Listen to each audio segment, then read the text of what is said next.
amigo, minha amiga, bem-vindo ao IrConnection, o canal de conteúdo interativo da IRCO. Meu nome é Edson Teixeira e esse é o IrCoTalks, nosso programa de conteúdo técnico.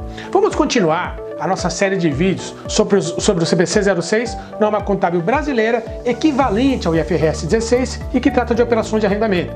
Nesse vídeo, vamos falar sobre as isenções de reconhecimento da norma. Vem comigo!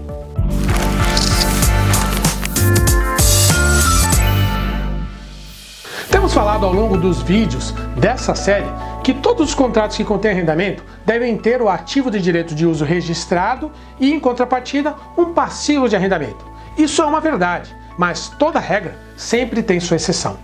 Segundo o CPC 06R2, o arrendatário tem o poder de decidir não aplicar a regra para arrendamentos de curto prazo e arrendamentos para os quais o ativo subjacente é de baixo valor. Essas são duas isenções dadas pela norma que são de grande importância e relevância.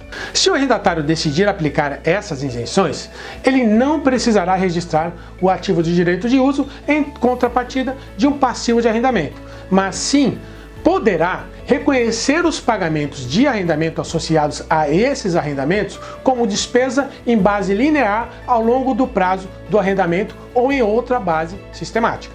Como é uma isenção, quando estiver diante de arrendamentos de curto prazo ou arrendamentos de ativos de baixo valor, a empresa pode decidir registrar ou não o ativo de direito de uso e o respectivo passivo de arrendamento. Será uma pura questão de escolha. Importante mencionar que essa escolha deve ser feita por classe de ativo subjacente ao qual se refere o direito de uso. Uma classe de ativo subjacente é o agrupamento de ativos de natureza e usos similares nas operações da entidade. Mas o que são arrendamentos de curto prazo? Segundo a norma, são os arrendamentos que, na data de início do contrato, possuem o prazo de arrendamento de 12 meses ou menos. Importante, o arrendamento que contém opção de compra não é considerado arrendamento de curto prazo. Fique atento. Nas discussões do IASB, durante a fase de elaboração do IFRS 16, houve muita discussão sobre permitir ou não que as empresas pudessem usufruir dessa isenção. Havia preocupação de que as empresas pudessem estruturar arrendamentos puramente para atender a isenção de curto prazo, ou seja, quebrar arrendamentos longos em contratos de 12 meses ou menos apenas para usufruir da isenção e, consequentemente, não registrar o ativo de direito de uso e o passivo de arrendamento.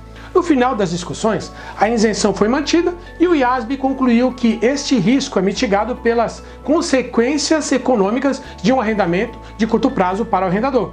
Segundo o IASB, há um desincentivo econômico para os arrendadores concederem arrendamentos de curto prazo porque encurtar o prazo do arrendamento aumentaria o risco associado ao interesse residual do arrendatário no ativo subjacente. Eu complementaria dizendo que há também alguns riscos importantes ao arrendatário nessas circunstâncias. Como o risco do arrendador é maior certamente será o custo do arrendatário. Adicionalmente, se o ativo arrendado é essencial ao arrendatário no uso de suas operações, não há garantias de uso do ativo por período superior a 12 meses e isso pode trazer consequências operacionais relevantes a ele. O CPC 06R2 permite que o arrendatário aplique a isenção para contabilizar arrendamentos para os quais o ativo subjacente é de baixo valor. O arrendatário deve avaliar o valor do ativo subjacente com base no valor do ativo quando da celebração do contrato, independentemente da idade do ativo que está sendo arrendado. A avaliação sobre se o ativo subjacente é de baixo valor deve ser realizada em base absoluta e não é afetada pelo porte, natureza ou características do arrendatário. Consequentemente, espera-se que diferentes arrendatários cheguem às mesmas conclusões sobre se o ativo subjacente específico é de baixo valor ou não.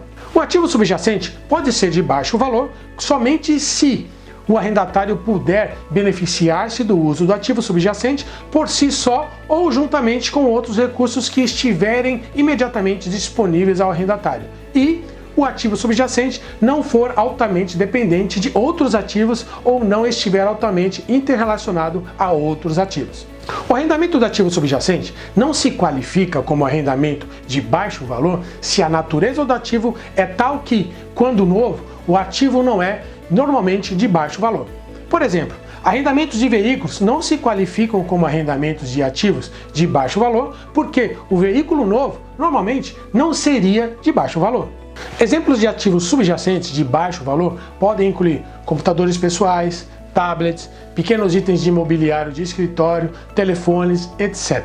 Por fim, se o arrendatário subarrenda o ativo ou espera subarrendar o ativo, o arrendamento principal não se qualifica como arrendamento de ativo de baixo valor. Bom, por hoje é só e eu fico por aqui. Espero que tenham gostado do conteúdo deste vídeo. Inscreva-se no nosso canal e receba automaticamente uma notificação sempre que novos vídeos estiverem disponíveis. Te convido a clicar no joinha aqui do seu lado esquerdo desse vídeo e, se possível, deixe seus comentários e sugestões falando o que achou desse conteúdo e sugerindo temas para os nossos futuros vídeos. Teremos o prazer de construir e fazer conteúdos para atender aquilo que você gostaria de aprender. Um grande abraço e até a próxima!